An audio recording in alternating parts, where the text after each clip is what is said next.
હે મૂળમતે તું જીવ, હે જીવ તું હવે પ્રભુનું ભજન કર. બસ આ એક જ માર્ગ છે. અને પછી એમણે સૂત્ર બદલ્યું. અહમ બ્રહ્માસ્મિ જે કહેતા હતા, કંઈક એમને જે અનુભવ હતો એના કરતાં વિશેષ પ્રકારનો અનુભવ ભગવાન કૃષ્ણને કરાયો. એટલે તરત જ એ કહેતા થઈ ગયા, હવે તે તું છું, હું નહીં. પહેલું સૂત્ર એમને આપ્યું, અહમ બ્રહ્માસ્મિ.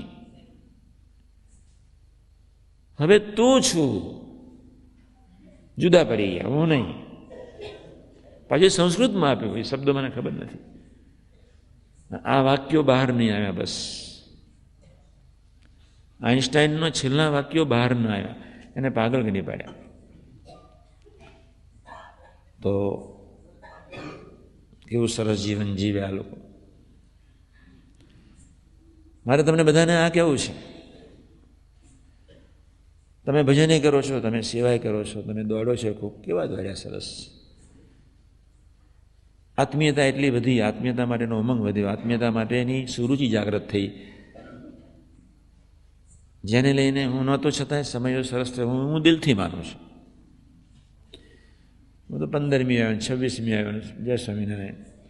વ્યવસ્થા સરસ જળવાઈ, સમયો સરસ થયો. મને 3 વસ્તુ ખૂબ ગમી ગઈ. એક સંતોનો રાસ ખૂબ ગમ્યો, એક સવારના પણ યુવકો પૂજા કરતા હતા એ બહુ ગમ્યા, અને દાદાનું પ્રવચન ખૂબ ગમ્યું. સાથે દિલ હતું. બસ સમય તો થયા જ કરવાનો, લોકો આવ્યા જ કરવાના, જવા દો. એ કોઈ મોટી વિશેષતા નથી. પણ એ ભક્તિ નીતરતું દાદાનું દિલ કેવું બોલતું હતું, એમ દિલ યુવાન, એ હૃદય બોલતું હતું. અને એ દુનિયામાં જ મસ્ત છે. બસ એને દુનિયા દેખાય જ નહીં, એની દુનિયા જુદી હોય. એમ આપણે સેવા કરીએ છીએ, પણ આપણે અનંત પ્રકારની દુનિયામાં રાચ્યા જ કરીએ છીએ, અનંત પ્રકારની દુનિયામાં રાચ્યા કરીએ છીએ. એ આપણી કમનસીબી છે. એક ડ્રાઇવિંગ તરીકે સેવા કરી, એક રસોડાના એક સેવક તરીકે સેવા કરી, એક ખેતીવાડીના એક સેવક તરીકે સેવા કરી. પણ કંઈક સામાન્ય પ્રસંગે વ્યક્તિઓ સાથે બોલાચાલી કે સામાન્ય પ્રસંગો ઊભા થઈ જાય એટલે બધું આખો મહેલ જેને કાગળનો બન્યો તૂટીને ભૂક્કો થઈ જાય છે. રાત્રે સૂઈ જાવ એટલે તમે 0+0 જ હોય. 2 લીટી કે 5 પ્રસંગો જ ખાલી મહિમાના, તો એટલું તો પેલાને કેટલું મહિમા સમજાયો છે. રોક ફેલર એક વૈજ્ઞાનિકને કે હું તારા જૂત્યા ઊંચકવાને અસમર્થ છું, યોગ્ય નથી. એક નજીવી સામાન્ય સેવા હું મોકલું છું, તો તું સ્વીકારજે. આપણે કેટલા બધા બુદ્ધિમાં રાચીએ છીએ, જેને લઈને પ્રભુ આપણને હું કૃતાર્થ થયો છું, હું ધન્ય થયો છું એવો અનુભવ કરાવતા નથી. અને એટલા જ માટે અમે 7 ચેપ્ટર એટલે તમારા માટે જ નક્કી કર્યા છે કે આ ભાવનાથી ભજન કરાવવું છે. આ પ્રમાણે જીવાડીને મહિમા ઠરવો જ જોઈએ. તમે સેવા કરેલું પુણ્ય, સેવા કરીને કર્યાનું ફળ મળવું જ જોઈએ. હું ધન્ય થયો છું, કૃતાર્થ થઈ ગયો છું. અક્ષર પુરુષ સ્વામીજી આંધળા જ છે, છતાં તમારા કરતાં દેખતા છે. એને કૃતાર્થપણાનો મહિમા દ્રઢ થઈ ગયો. હું કૃતાર્થ થઈ ગયો, મારું જીવન ધન્ય થઈ ગયું. એને ચિદાકાશના એક અનુપમ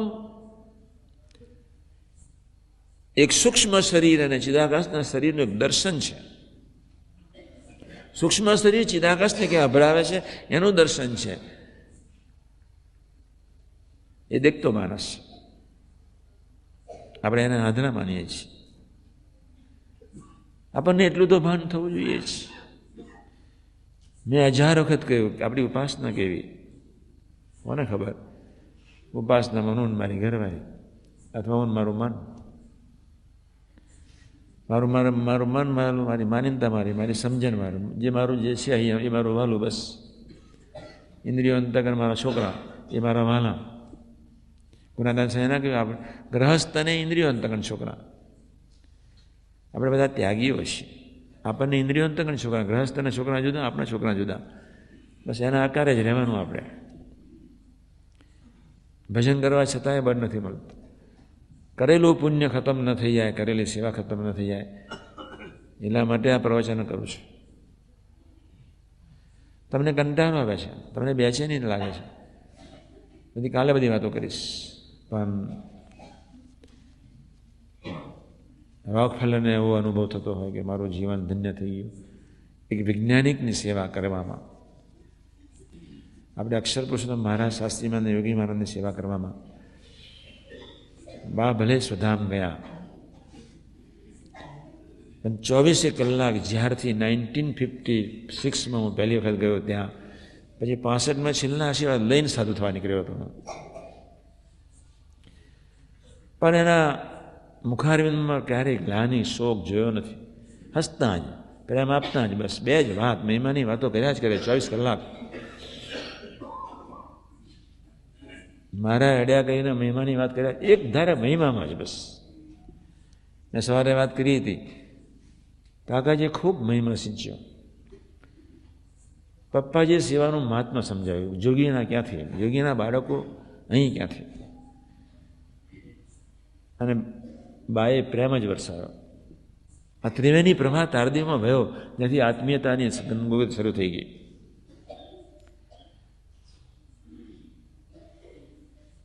આપણે આપણા છોકરાને બહુ સાચા માનીને બેઠા છીએ. આપણે એ છોકરા છોડવા છે, 51 ભૂતને બહુ સાચું માનીને બેઠા છીએ. પ્રસંગમાં કશું જ હોતું નથી, શું પ્રસંગ છે? એટલે આપણે ઘણું વિચારવાનું છે. કાલે હમણાં હવે 7:39 થઈ ગઈ, 30 મિનિટ ધૂન કરી લઉં, 8 ને એક્ઝેક્ટ 9 મિનિટે આવું છું. ફરી 30 જ મિનિટ વાત કરવી છે સંબંધ યોગની, વધારે નહીં. સ્વાધ્યાય કરાવવો છે જ. જે વ્યક્તિ સ્વાધ્યાય કરતી હોય, જે વ્યક્તિ ભજન કરતી હોય, એનું પુણ્ય નિરંતર જમા થાય જ. એને પોતાના દોષ, સ્વભાવ, પ્રકૃતિ, ગુણ, સમજણનો ભાર ન જ રહે. આપણે બધા એ ભારથી પીડાઈએ છીએ. ભાર જ ન રહે, ભાર જ. આટલી બધી સેવા કરી આપણને અહીંયામાં એટલું તો થઈ જાય, હું ખૂબ નસીબદાર છું. બસ આટલો તો અંદરથી સંકલ્પ સહજ ઉઠવો જોઈએ, સહજ હરેક સેકન્ડે ઉઠવો જોઈએ. નથી ઉઠતો એની દવા કરવા માટે જ આ શિબિર રાખી છે.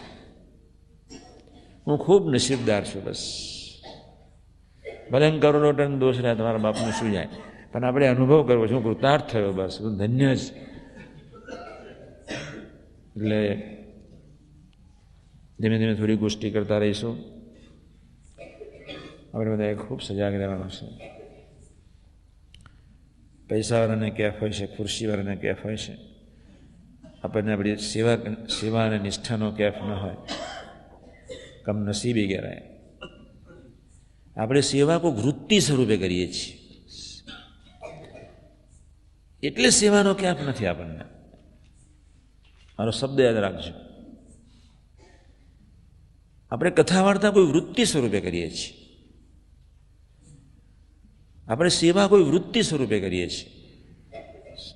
રિયલી સેન્સમાં જો સેવા થઈ, બધે 41 પ્રમાણે થઈ હોય, ભજનિક થઈ ગયા હોય, વિશ્વાસપૂર્વક કથા વાર્તા સંભળાની હોય, સાહેબ વિશ્વાસપૂર્વક સાંભળી હોય, ભજનિક થઈ ગયા હોય આપણે. પણ સેવા પણ કોઈ વૃત્તિ સ્વરૂપે, હેતનું અંગ પણ કોઈ વૃત્તિ સ્વરૂપે હોય, તમારું સમજણનું અંગ પણ કોઈ વૃત્તિ સ્વરૂપે હોય. અને એટલે જ મેં ગઈકાલે રાત્રે કહ્યું હતું, એક મુદ્દા પર મન બુદ્ધિની બાજુમાં રાખીને કથા વાર્તા સાંભળશો. કેટલી બધી સેવા થઈ, કેટલી બધી સેવા થઈ, કેટલું બધું દોડ્યા, બધા જ દોડ્યા. હજારોએ સેવા કરી, હજારો યુવકોએ સેવા કરી. તમે ઘરના એ તો ખૂબ સેવા કરી, ખૂબ એટલે ખૂબ. પણ જો સેવા મહિમાથી જ થાય, વૃત્તિ સ્વરૂપે નહીં. આવી પડી આપણી ફરજ, આત્મીય મહોત્સવ છે, આપણે કરી લઈએ, પછી નહીં કરી તો ચાલશે, એવા કોઈક બંધારણ, એવું કંઈક બંધારણથી તમે મંડ્યા છો. આત્મીય મહોત્સવ છે, મંડી પડવું છે, એવું નહીં.